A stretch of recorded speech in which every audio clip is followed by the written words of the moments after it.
श्री गोपिनेश्वर सांस्कृतिक न्यास यांच्या वतीने मासुंदा तलावासह उपवन तलावाकाठी गंगा आरतीचं आयोजन करण्यात आलेलं आहे। उपवन तलाव येथे 30 डिसेंबर तर मासुंदा तलाव येथे 31 डिसेंबर रोजी ही गंगा आरती होणार आहे। या दोन्ही ठिकाणी सायंकाळी 7 ते 10 या वेळेमध्ये आरती होणार आहेत।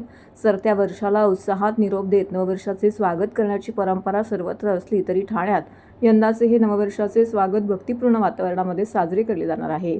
गोपिनेश्वर सांस्कृतिक न्यासाच्या माध्यमातून गेल्या अनेक वर्षापासून गुढीपाडवा आणि मराठी नववर्षाचे स्वागत उत्साहाने केले जाते। पाडव्यानिमित्त शहरात स्वागत यात्रेचं आयोजन केलं जातं, तर दरवर्षी गुढीपाडव्याच्या पूर्वसंध्येला मासुंदा तलावाजवळ दीपोत्सव आणि तलावाच्या काठावरती गंगा आरती करण्याची परंपरा आहे। मात्र यावर्षी गंगा आरती गुढीपाडव्याऐवजी नववर्षाच्या पूर्वसंध्येला आयोजित करण्यात आलेली आहे। सध्याच्या सामाजिक परिस्थितीत युवा वर्ग सांस्कृतिक मूल्यांपासून दूर जात असल्याचं दिसून येत आहे। हा युवा वर्ग सांस्कृतिक दृष्टीने पुढे यावा, तसेच त्यांची ऊर्जा सकारात्मक पद्धतीने व्हावी या उद्देशाने यंदा 30 आणि 31 डिसेंबर रोजी गंगा आरतीचं आयोजन करण्यात आल्याचं न्यासाच्या वतीने सांगण्यात आलेलं आहे। नमस्कार। श्री गोपिनेश्वर सांस्कृतिक न्यास आयोजित नववर्ष स्वागत यात्रेच्या अनुषंगाने आपण संपूर्ण वर्षभर विविध कार्यक्रम करत असतो। आपल्याला सगळ्यांना माहिती आहे की नुकतंच झालेलं हे या यात्रेचं 25वं वर्ष होतं। या वर्षाची तयारी म्हणून आपण 30 आणि 31 डिसेंबर रोजी म्हणजेच नवीन आंग्ल वर्षाचं स्वागत करण्याची तयारी यावर्षी थोडी वेगळ्या पद्धतीने करतोय। 30 तारखेला उपवन येथे गंगा आरती व 31 डिसेंबरला मासुंदा तलाव येथेही गंगा आरती होणार आहे। येणारं नवीन वर्ष हे सगळ्यांच्या आयुष्यामध्ये प्रकाश देणारं, ज्ञानाचा प्रकाश पसरवणारं असं ठरावं आणि म्हणून एकत्रित येऊन संघटित होऊन आपण ही गंगा आरती करणार आहोत। वाराणसीहून गेल्याही वर्षी जे महापंडित आलेले होते त्यांना आपण यावर्षीच्या आरतीसाठी बोलवलेलं आहे।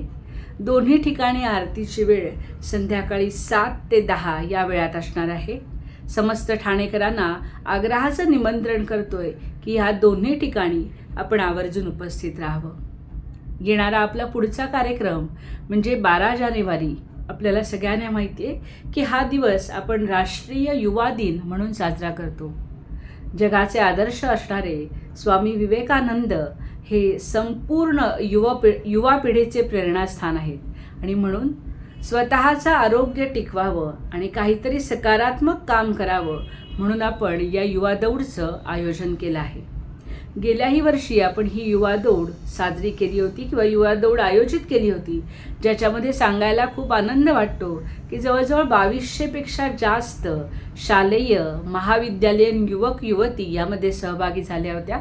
आपल्या सगळ्यांच्या माध्यमातून याही वर्षीची ही युवा दौड अशीच यशस्वी पार पडण्यासाठी आपण सगळ्यांना आवाहन करूया। आपल्याला जिथे जिथे शक्य आहे तिथे शालेय महाविद्यालयीन विद्यार्थ्यांना संपर्क करावा आणि ह्या 10 जानेवारी रोजी संपन्न होणाऱ्या युवा दौडमध्ये सहभागाचं आग्रहाचं आमंत्रण आपण श्री गोपिनेश्वर सांस्कृतिक न्यासाच्या वतीने देऊया। विजन 2047 युवकांचा सहभाग या दृष्टीने आपण गेल्या वर्षभरात अनेक महाविद्यालयामध्ये व्याख्यानं आयोजित केली होती। मग युवकांना आकर्षित करण्यासाठी काय आवडतं, तर सध्या युवकांना रील्स बनवायला फार आवडतात आणि म्हणून या रील्स स्पर्धेचं आयोजन आपण केलेलं आहे। 31 डिसेंबरपर्यंत आपण ही रील्स पाठवू शकता, ज्याच्यामध्ये स्वच्छ ठाणे सुंदर ठाणे, माझं कुटुंब माझी संस्कृती, रस्ता सुरक्षा माझी जबाबदारी या 3 विषयावरती आपण रील्स बनवून पाठवू शकता। येणाऱ्या ह्या कार्यक्रमांमध्ये मी ठाण्याचा नागरिक आहे आणि ही यात्रा माझी आहे असं समजून आपण सगळ्यांनी सहभागी व्हावं असं श्री गोपिनेश्वर सांस्कृतिक न्यास हिंदू नववर्ष स्वागत यात्रेचे सचिव म्हणून मी डॉक्टर अश्विनी बापट आपल्या सगळ्यांना आवाहन करते।